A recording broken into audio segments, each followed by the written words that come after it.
លោកយាយទូលនំលក់តាមផ្លូវហ្នឹងហើយក៏ឃើញហៅជួយទិញគាត់ហ្នឹងហើយនំដែលគាត់លក់ហ្នឹងនំវផោងបងប្អូននំខ្មែរយើងបងប្អូននំធម្មជាតិហ្នឹងហើយគាត់អាំងក្តៅហុយហ្នឹងហើយថ្មីហ្នឹងហើយឆ្ងាញ់ហ្នឹងបងប្អូនហ្នឹងហើយក៏លក់នៅតាមផ្លូវមុខផ្ទះយើងដែរដើរដល់ផ្សារហ្នឹងហើយបងប្អូនឃើញលោកយាយទូលលក់នំតាមមុខផ្ទះឬមួយលក់នៅផ្សារជួយទិញលោកយាយផងបងប្អូនហ្នឹងហើយអាណិតលោកយាយហ្នឹងហើយជួយទិញគាត់ផងទៅហ្នឹងហើយនំលោកយាយធូរថ្លៃទេបងប្អូនមួយតែ500ទេបងប្អូនអើយ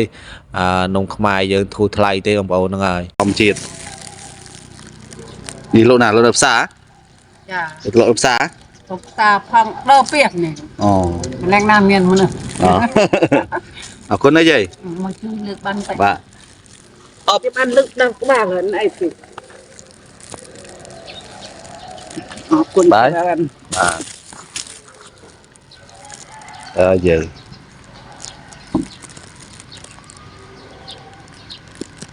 ដើរទៅលក់នៅផ្សារ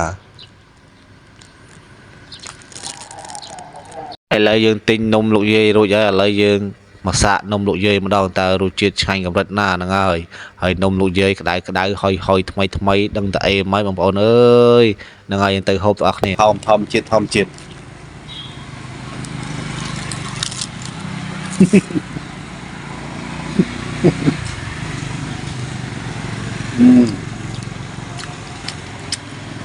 ជាតិសាហាវរបស់ធម្មជាតិក្តៅហុយបងប្អូនណាធ្លាប់ហូបខ្លះគេហៅនំវផោមកនេះ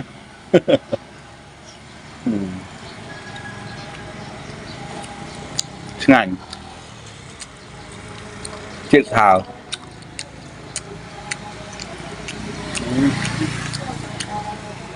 នេះក្តៅឆ្ងាញ់តិចឆ្ងាញ់នេះ